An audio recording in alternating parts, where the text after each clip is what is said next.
All right, we are here in Manhattan. We're in Central Park. It is a beautiful day out. Bikers are going by. People are walking around. It's sunny, and it's probably one of the last warm days we're going to get here in the early fall. And I'm joined with Affan. Affan, thank you so much for joining us today. Thanks very much, Chris. It's good to be here in New York and in Central Park, I must say. Absolutely. Affan, I've been dying to ask you this. I've been wanting to do this interview forever just because I myself am so interested in this question. Bridlen's been around for a few decades now. It was created to and has primarily served the Japanese market, right? That's correct. Just recently, in the past few years, you've made a dedicated effort to more specifically serve the U.S. market. What are some of the differences between the Japanese consumer market and the United States consumer market? How do they shop for things? What do they prioritize in quality and price and design and so on? Just tell us about the differences between these two markets. Okay, that's an interesting question, Chris. First off, I was reminded of something Mr. Watanabe, my mentor, and my father. So these two kind of go back to the founders of the brand itself. Told me very early on when we started this project to have not a .jp, so there was Bridlen.jp that started first. So it was a website that was only in Japanese. And then when I came along, I said, we're going to create one in .com in English that will now make the same products available for the English-speaking audience across the world. And they said that's fine, but there's a one condition, which is what we sell to Japan or the Japanese standard is what should be offered in the .com as well. There will be no sort of dilution of quality or expectation of quality, because one of the things my father and Mr. Watanabe did very well was to try to bring up or prop up the quality of the factory to sort of Japanese standards or to meet Japanese expectations. And as you probably know, their expectations for quality are very high.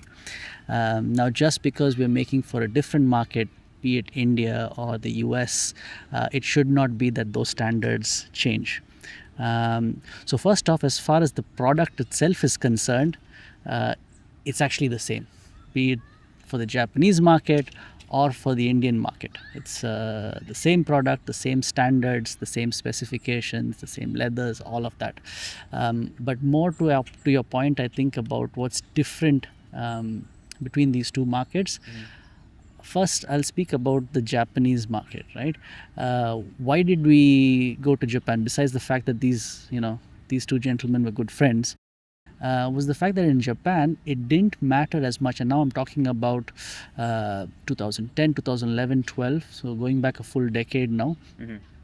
It didn't matter to them as much where the shoe was made, as long as it was made well, using the right materials, and we could explain those things to them. Whereas, let's say in Europe or in the US or somewhere outside of India, it would have been a harder sell to say that we could still make really good quality products in India, in a factory.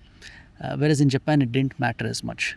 They didn't concern themselves too much with the Made in India tag, because I remember asking this very early on, because we had it quite bold on our shoes that it was made in India.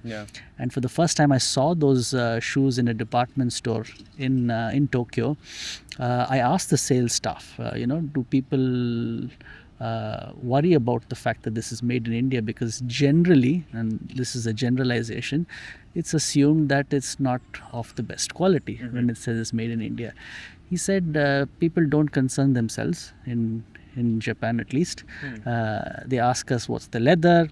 They ask us a little bit of history of who the factory is, what's the owner, what's the owner like, what's his character, what are his ideals, what are his ethics.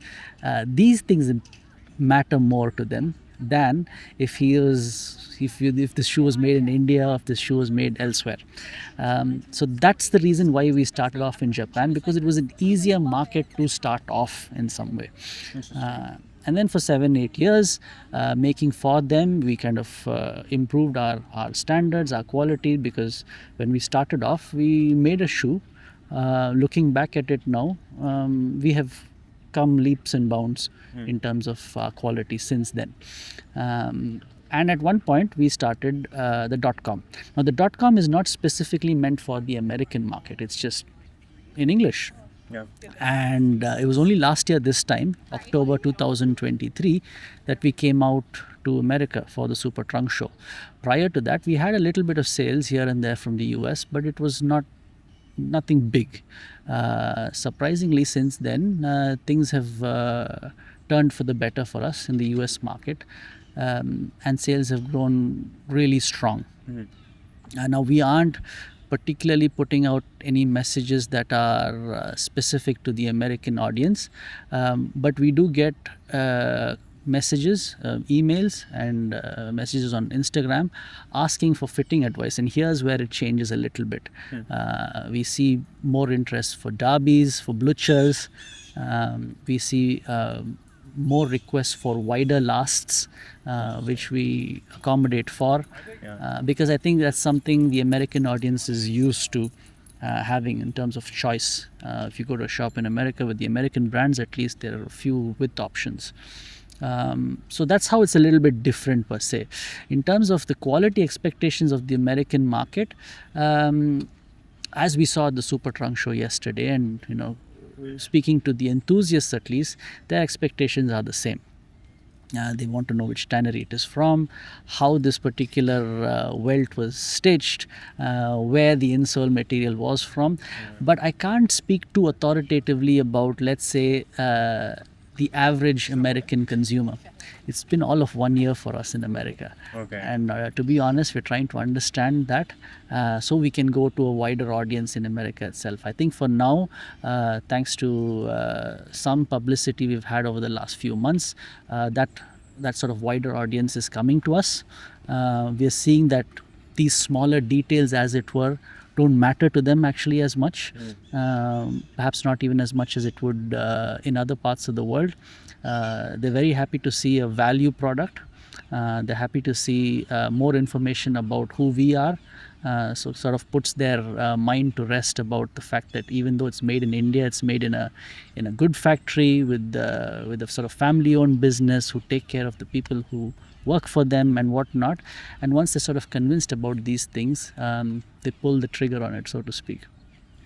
Interesting. So you get more Oxford orders in Japan versus America. Definitely. I think it's one of the last places in the world, I would say, where people still dress very formally. Just normally in their day. Yeah. I mean, if you go out on a Monday morning or even a Wednesday morning or any morning except the weekends perhaps, you'll see hordes of people in their white shirts, crisp white shirts, full suits, a tie on, coming out of the subway, and people walking into offices. I mean, you don't see that anywhere in London anymore, or even in New York, perhaps in the financial district. But I'm talking about across Tokyo. You see people dressed formally, which makes also for a very good market for formal shoes. Sure.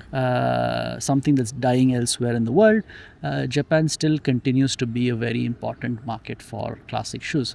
Having said that, just before COVID and after, things are becoming a little bit more casual, but ever so slightly. That it still remains a very good market for formal shoes, I'd say. I want to talk more a little bit later about like made in India, made in China, kind of preconceptions, perceptions people all over the world, but certainly the US, have about where certain objects are made. I find that really interesting, though, just to touch on it briefly, that Japan does not seem to have those same kind of preconceptions that they have in the US, or maybe they have it about different countries or in different ways. Why do you think that is? I think with the Japanese, there's an ingrained sense of respect almost for craft. I mean, they might still be working in a finance job or an IT or something. Let's say from a more modern job, as it were. Nevertheless, they seem to understand and respect craft like I've not seen elsewhere in the world. And this makes it very interesting for me, because every time I feel a little bit like I'm starting to feel demotivated about quality or about what we're doing, a trip to Japan just kind of energizes me, because it's in everything you see. It's not just about the shoes, right?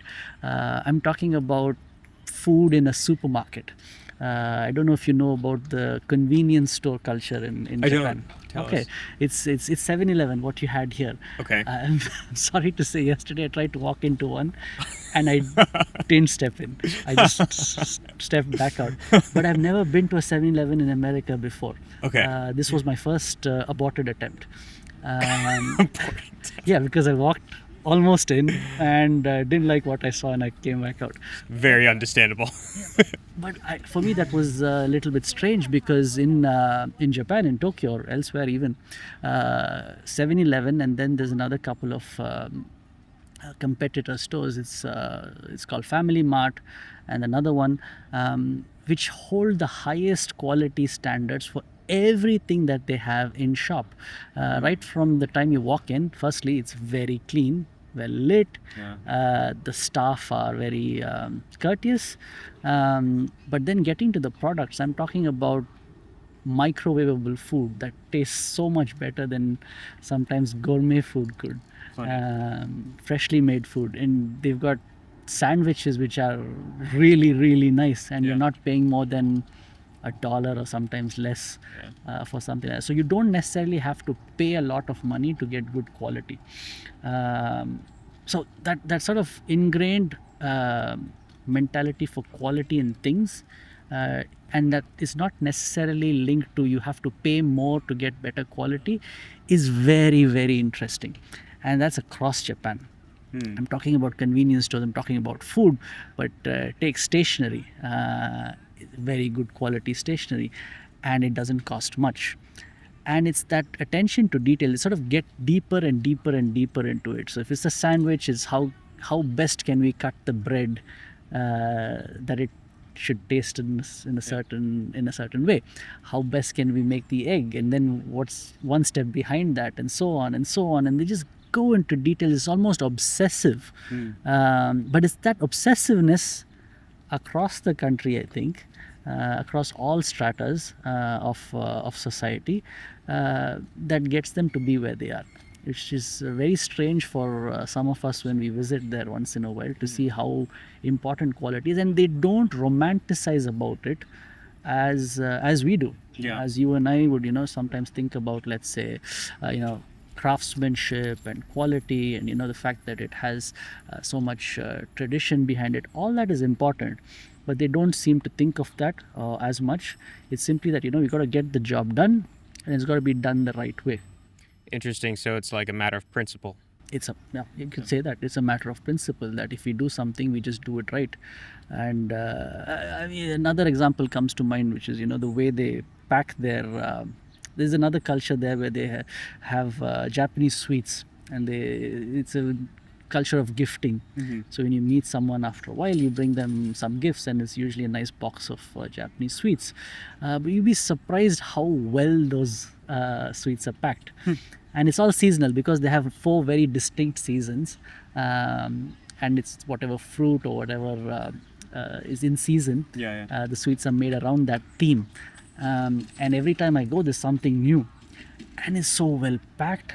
And then the person in the sweet shop would ask if you want it gift wrapped, and the way they gift wrap it is something I find very very fascinating. It's very intricate.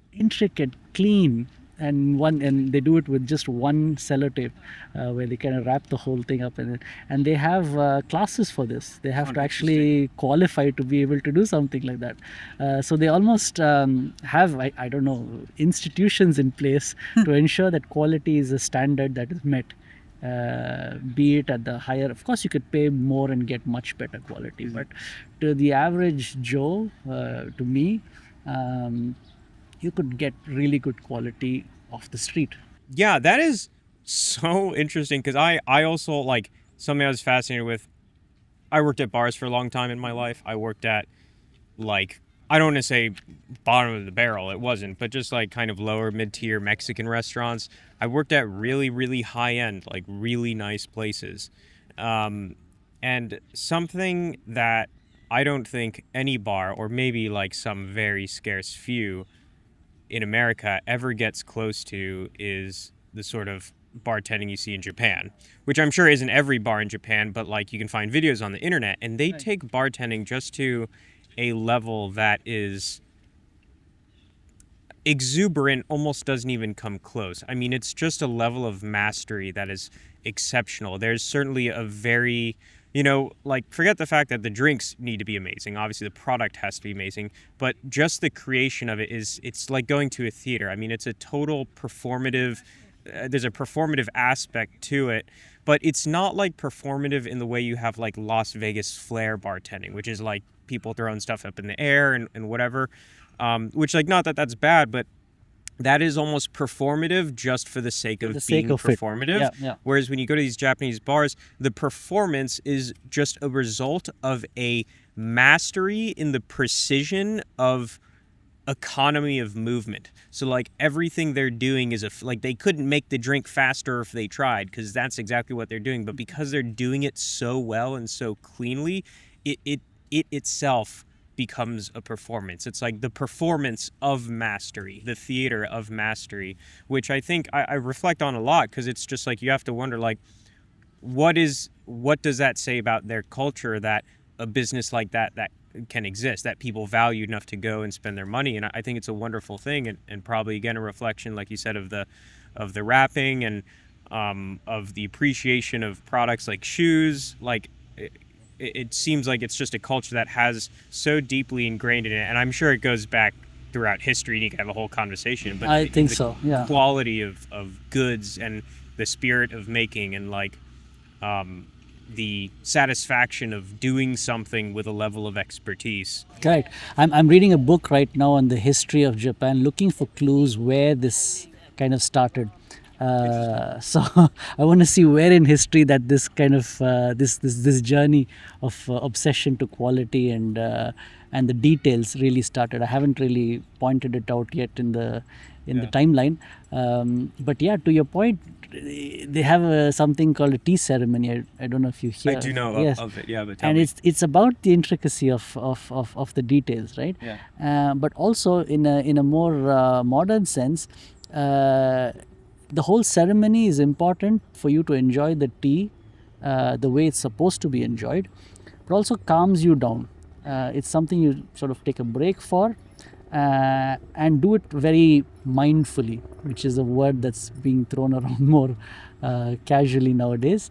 So you have to really come out sometime to experience this place. It's magical, it's different from anything else, and I've been fortunate enough to travel to quite a few countries, but Japan still fascinates me, and I keep going back there so many times, and every time I find something a little bit deeper to go into and a little bit kind of wider as well. Recently I've taken on a hobby to make remote control cars. Interesting. And the amount of depth that they go into is fascinating. And I mean, it's a hobby that can cost you a lot, but also doesn't need to. If you can be careful, you can end up making a really nice remote control car and customizing it a lot and not having to spend a lot of money.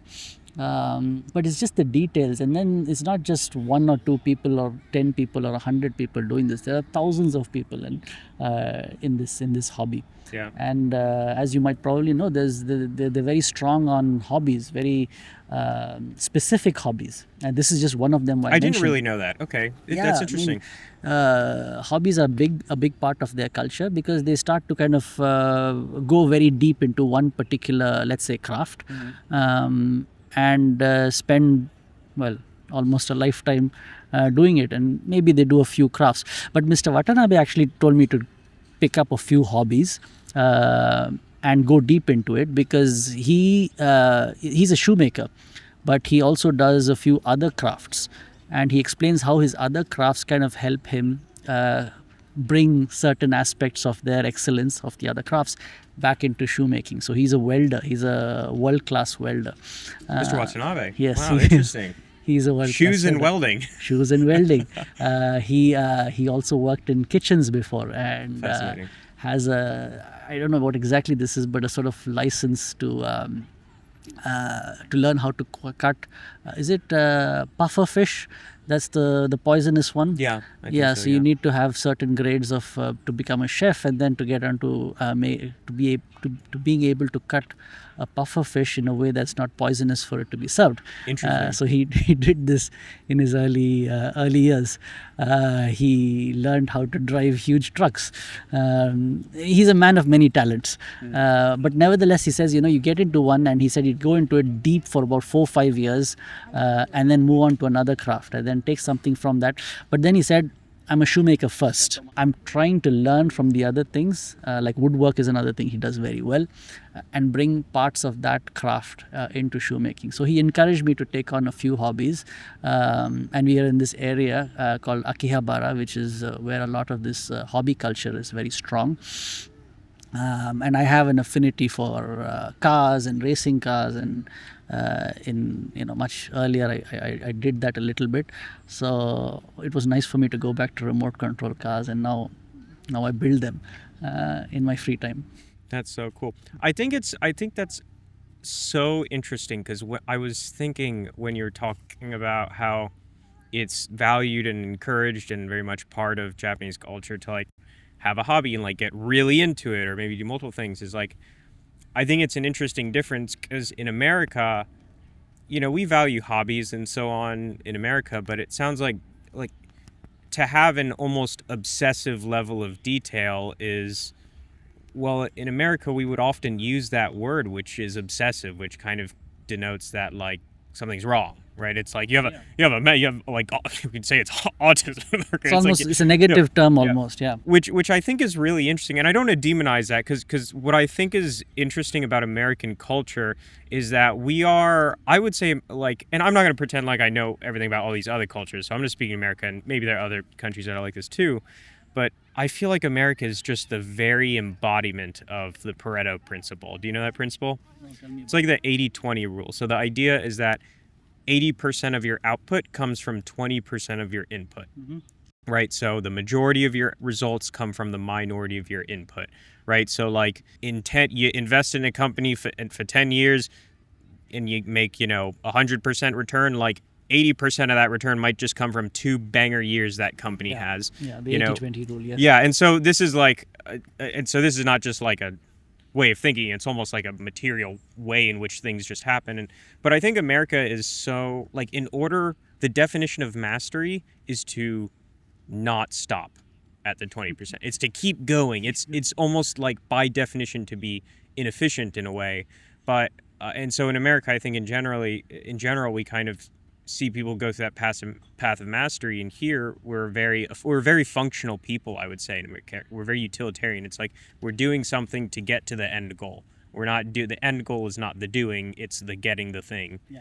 And I think a culture that's a little more interested in mastery, or hobbying, or so on and so forth, is a culture that's, I would assume, going to be more interested in the end being the doing. Yeah. The making being the point, right? The Absolutely. Process being the point. That's, as they say, you enjoy the journey as much as the destination. Yeah. And I think they do that very well. I don't know how much they enjoy it, but they definitely do it. Yeah. Yeah, and there's something to be said about like not falsely romanticizing it, right? Correct. Like it's work, like it's hard, and it's dedication and sacrifice, That's what it is. It's somebody's job, be it a woodworker or a shoemaker. They aren't romanticizing about it, that here's a craft that I do it with my hands, it's handmade, and I put so many hours into this or whatever. You just have to get the job done. That's what it is. So interesting. It's been, you said, just about a year since you've like really started making the effort to serve the U.S. market. Is that right? It's been a year since we came to the U.S. Okay. And started looking at it as a separate market. Otherwise, it was sort of Japan as one market, India, which is a home market, and the rest of the world. Okay. And now the US is sort of carving itself out from the rest of the world to becoming an important market for us. So it's only been a year, so it hasn't been that long, but, and I know we touched a little bit on the differences and nuances of the way people in the US like to order. In the just this short period, or perhaps from talking to other people involved in the US market, are there any like unique challenges to marketing to US audience as an international company? Let me think. Challenges. I think the first challenge, and this is not particular to America, is this whole sizing.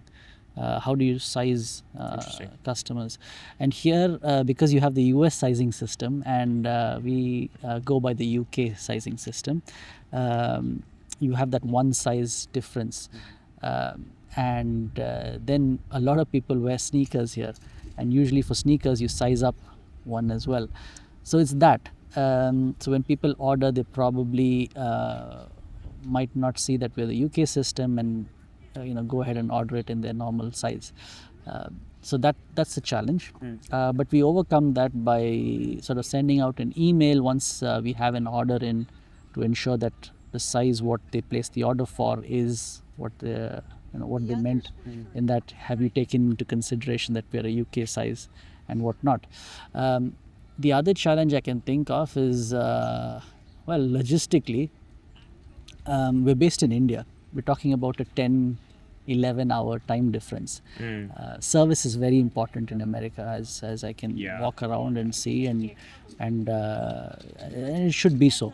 And that's a bit of a challenge because we're getting the emails quite late or early mornings, so our response time might ideally we try to keep it within 24 hours, but sometimes it can be a little bit more. And sometimes we have to get on a phone with the customer to speak to them about an email that might not have, to be able to communicate better, right? And then the time difference doesn't really help us. So these are some of the challenges, the sort of operational challenges, as it were. But in terms of the product itself, let's say fitting or width, we have a couple of lasts that I think suit the American feet type. And also, while I see a lot of people say they need wide lasts, as I saw yesterday during the fitting, they seem to fit just all right into a standard width last. There's a lot of information or knowledge about having different widths in last. It's not important always. For some people, yes. For most people, not. They fit just fine into a standard width last. So yeah, I think those are some of the challenges, but nothing that's sort of slowing us down or stopping us from growing the way we're growing. Very cool. 3D last attachment, combination leather steel shank, channeled insoles on a Goodyear welted shoe, reverse Goodyear welt, a founder's line that changes every year. These are just some of the examples of either outright innovation or at least innovative spirit at Bridlen. It feels like every time I check up on Bridlen, there is something new that you guys are doing. Can you talk about the importance of innovation and creativity in a business? For me, the innovation and the creativity is the part of the day or the week that keeps me motivated for the rest of the week. In my job, I have, to be in the factory making the shoes with my co-workers, but also running the business itself.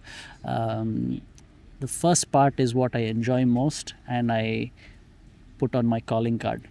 I'm not a boss, I'm not I am the managing director and all that, but that's not what I go by. It's that I'm a shoemaker. I enjoy designing these shoes. I'm trained in last making, so between Watanabe and I, we're always working on one or two lasts, trying to perfect it so we can bring it to market. The designing part, one eye on sort of what's the new trends, as it were, in this classic world, because believe it or not, even in the classic world, some styles come in and go out. Like last year it was a full saddle loafer that was quite popular.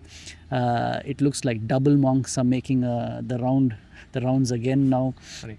I mean, it's all classic footwear, but still there's a certain style element to it that comes and goes. So as a design, so to keep an eye on what's the latest design, and then the creativity part, which is working with the leathers. Leather being a natural product, it isn't always consistent. It isn't always the same. The tanneries have challenges trying to keep it as consistent as they can. So visiting them every so often, seeing what has changed, trying to look for new leathers, trying to look for new materials, and then in the factory itself, finding efficiencies. How can we do something a bit better? How can we do it a little bit more consistently? So we're on this quest, and I think it's going to take me many years, which is to write a manual for the factory. A manual. Yes, a shoemaker's manual. Oh. And this is good. I'm still kind of toying about doing a video manual of it, or a written manual of it, which is to try to standardize processes so we can get both efficiencies and an equal quality, sort of consistency in quality. So this part of the job is what interests me most, the creativity and the innovation part. And innovation is a little bit of a loaded word here. Sure. Because we're talking about an old craft, Goodyear welted shoes.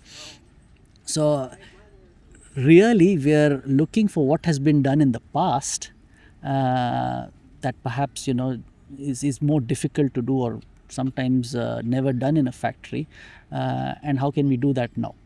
So really we're not innovating as much as we're sort of bringing back certain technologies from the past and looking at how we can do it in a factory setting.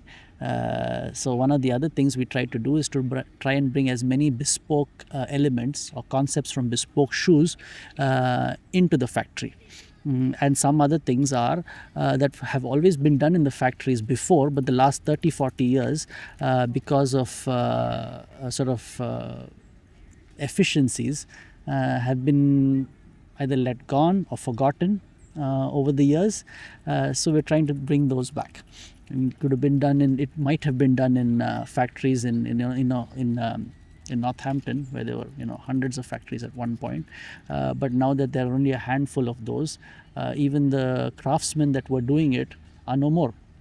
So look up in the past, see what has been done, and see how we can do it again.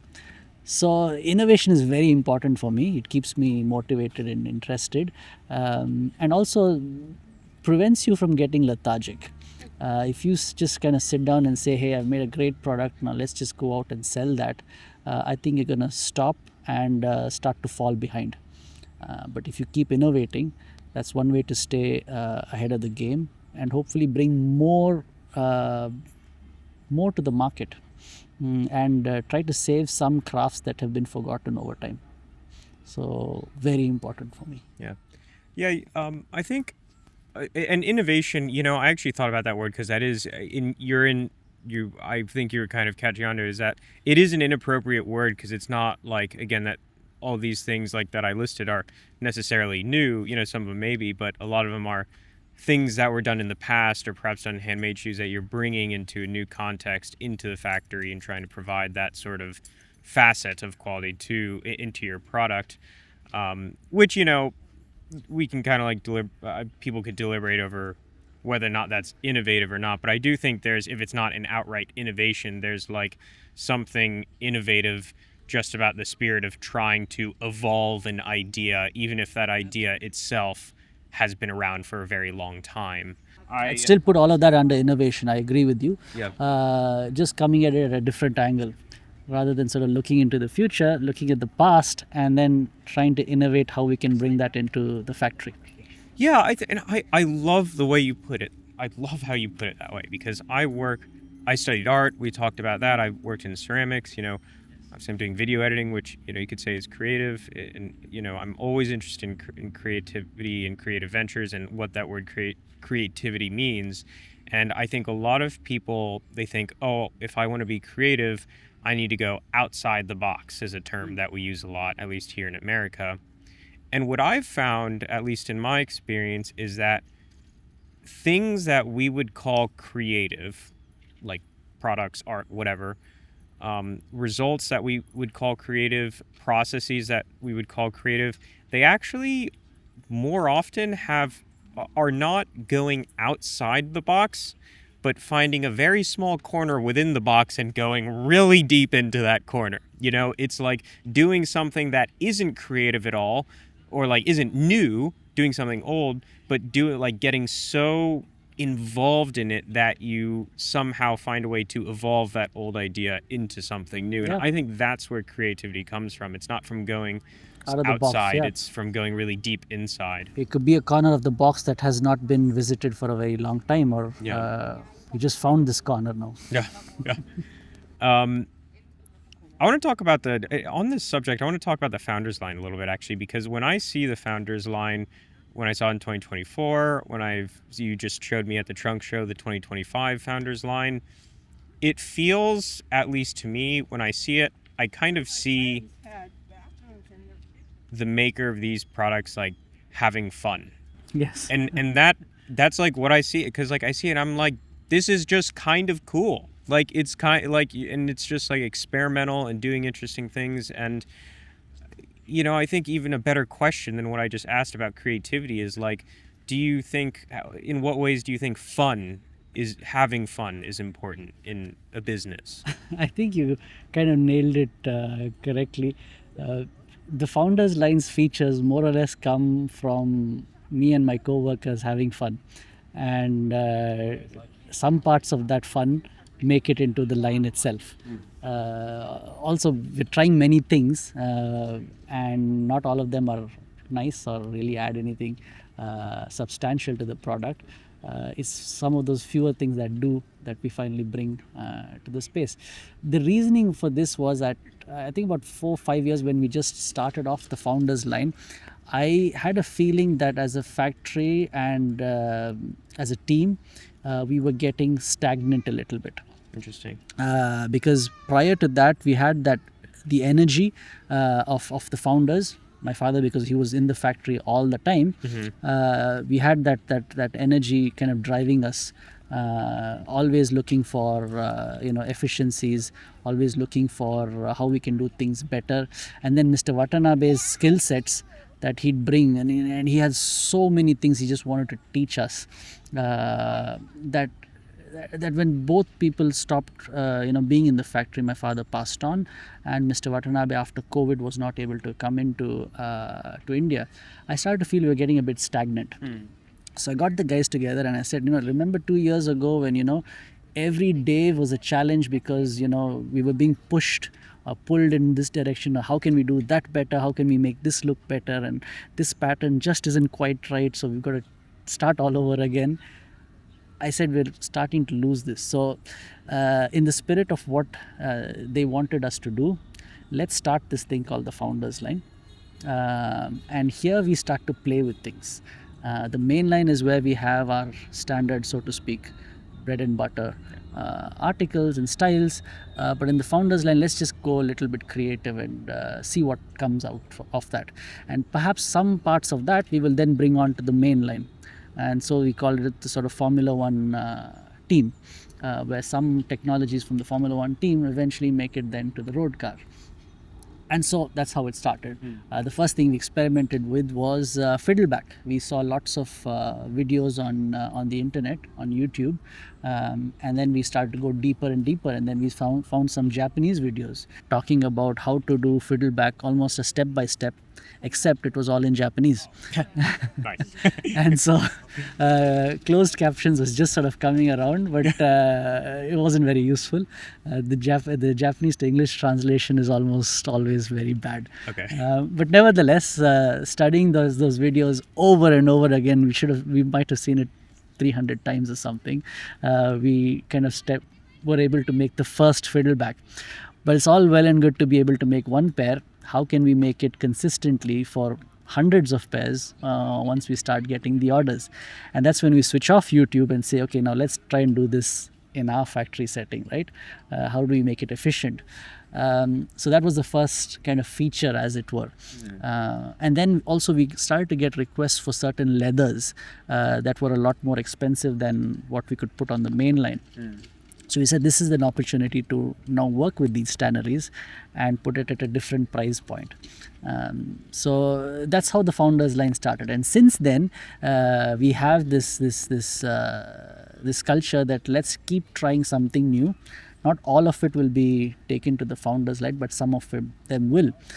Wooden pegging is something I was quite interested in when I saw it in, I think it was St. Crispin's shoes.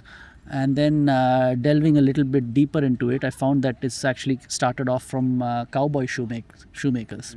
That's how they did the wooden pegging. So I saw a video at a shoemakers conference showing me how to do it. But that was half the challenge, learning how to do it, because you didn't get the tools to do it. Yeah. You couldn't find the wooden pegs itself. Funny. That industry was dying out. Before, I believe it was very popular, or no, not popular, but used in the furniture industry. But now, after the staplers, metal staplers with the sort of pneumatic guns came around, that industry just died out. But then we found a shoemaker here in the United States, actually, who was able to get in touch with, who was kind enough to source these wooden nails for me. And then I started to understand, what's important is the width and the depth of it. And for that, then you need the correct kind of awl and the haft for it. And then how do you ensure that the haft doesn't get stuck? And the whole details of it. So there was a lot of emails back and forth. And then I translate those emails then to my team, who then try it out. And so all this takes about 6 months, 8 months sometimes. And once we say, okay, this is a feature that we'll bring out for the next year, we look for then efficiencies. So first it was about getting a box of wooden nails from America, and then making sure that we will still have this source over the course of the next year or two, because we don't want to just have one box to do the samples. We want to ensure that it's there so that we can do it for the customers when they order pairs. So yeah, it's a lot of fun, really, the founders line. And some of it is what you're seeing. And also another inspiration was the World Shoemaking Championship shoes that the Super Trunk Show carries around. And we saw the recent shoe that Founders 25 that you saw yesterday has about 10 stacks of leather in his heel. So he said, okay, if bespoke shoemakers can do it, we should be able to do it. So we went about doing something like that. So yeah, a lot of fun, really. So interesting. That is so cool. It's like a global treasure hunt to find these niche products that like may not exist. And so funny. It reminds me when you were talking about looking up videos on the internet, trying to translate in Japanese on YouTube. Like, reminds me when I was looking up videos on my dress sock video. I was trying to figure out how dress socks are made, and like there's this specific machine that's used to make like flush toe seam dress socks. It's called like a certain type of linking machine. I was up at like 9 p.m. looking at videos in Chinese of like dress sock factories, trying to figure out, they're all in Chinese. There's nothing in it. There's not even translations. I'm just like trying to feel like, what is the machine that makes these specific type of shop? Like, it's just the deep corners of the internet trying to like. Well, that's the amazing thing about the internet and YouTube, right? There's almost every craft there that has been documented by one culture or the other. Yeah. And it's for us to then try and find it. Yeah. And then hopefully at some point we'll start contributing to it. Yeah. That's the idea of the shoe manual that I was talking about. It's a project that I need to get onto. I mean, I have notes, I have small videos, but really start to put it together as a manual itself, so that at some point other people can take this craft to another level. Yeah. And it's also something, I've learned to your earlier question about sort of Japanese culture, is that we're not going to be able to perfect this craft. It's been done for so many years. We're a blip in the scheme of things. Hopefully we come around to contribute something to the craft and then pass it on to another generation, another set of shoemakers, another company, another brand, that they're able to then take it to another level. Mm-hmm. So that's why the shoemaking manual was very important for Mr. Watanabe to get out, because he says, we've got to sort of contribute back to the community, as it were, and then move on. That's we've played our part for the years that we've been on this planet, and then somebody's going to hopefully build on top of that. Yeah, there you go. So I'll get to that soon enough. Very cool. Another thing comes to mind, which I think you'll find quite interesting about Japanese culture, and sometimes sitting with Mr. Watanabe and working with him, there are frustrating moments because the amount of depth he gets into sometimes. You just can't understand it. But I'm reminded of the movie The Karate Kid, where he says, don't question everything, just do it and you'll understand why I'm asking you to do it. So that's how it is with Mr. Watanabe, that sometimes he says, just do the way I'm asking you to and you'll see the result of it. And one of the things he said is the inside of the shoe should be as clean as the outside. I mean, obviously everybody looks after the finishing of the shoe, how clean it is and all that. But he says, the inside, which is where you have the insole and then you put some cork on it, and then the outsole. The insole, we make markings on it to mention the size, the last, and there's a little bit of glue in the process. So you need to clean all that out. Make sure there's no markings on it. Mm-hmm.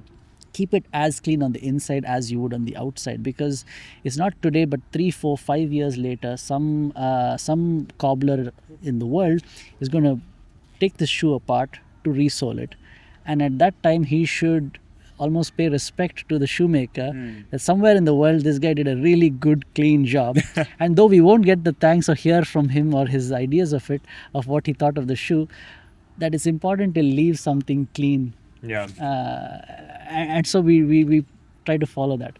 There is not just what's seen on the outside, but on the inside as well, that we try to keep things clean, keeping in mind that somebody later on down might pay respects to what you've done as a craft. You spoke a little bit about tanneries in different places. We talked yesterday about Indian tanneries from which you source your leather for your Blake line.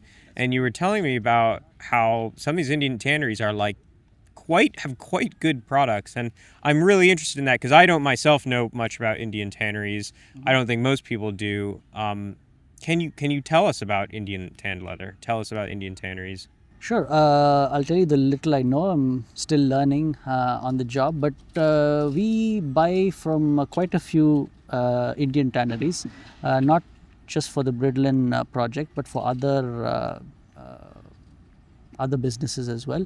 And I'm fortunate enough to have been to these tanneries, and I tell you, they're better than some European ones that I've visited as well. Not just in terms of the organization and how clean it is and whatnot, but in terms of their practices of ethical sourcing, effluent treatments and whatnot. But talking about the quality and the history of the tanneries in India, it's been around for decades now, and they've been supplying to European brands and European shoemakers and bag makers and whatnot for all these decades, in some cases even a century or more. So they obviously know what they're doing. They just haven't come out and marketed it like, let's say, some European tanneries or American tanneries as a product. It's more seen as a raw material that goes towards making shoes or bags. Yeah. So it's more of a B2B industry than a B2C space. And you have to understand, shoemaking and bag making and all the other sort of manufacturing industries using leather as a byproduct started as an upstream to the tannery industry. So the tanneries were there first. The shoemakers came after, the bag makers and whatnot came after. And more often than not, it was the tanneries themselves that started these shoe factories. In that, they first started to make leathers as an export business. They were making it for brands in Europe. And certain selection, let's say, would go to Europe, and certain that didn't make the cut would stay back. and then they had, let's say, room full of leather, didn't know what to do, and said, okay, let's make some shoes out of that and sell those shoes to the Europeans and to someone else outside the country. And that's how the industry started. The upstream of the leather industry was the shoe industry. And then came along another crop, like my father, who didn't have a tannery, just started a shoe factory, because there were enough and more tanneries to go around where we could directly buy these good quality leathers from. So yeah, it's an industry that's been around for a very long time. Now we've got to be very specific, because we're dealing with box calf leathers or full grain leathers for the classic industry, and now that is not as widely or easily available in India, because that's not what is, let's say, the most popular or demanded type of leather that tanneries look to make. They make other types of leathers. So here we deal with a smaller cohort of tanneries who have that knowledge, that specialization, and you will see from our Blake line that leather is actually very, very good. Affan, thank you so much for joining us today. Chris, thank you very much, and you have to come to India. I'm telling you, you should. I'd love to. That was wonderful. I think that was great. Great. I think that was a fantastic conversation.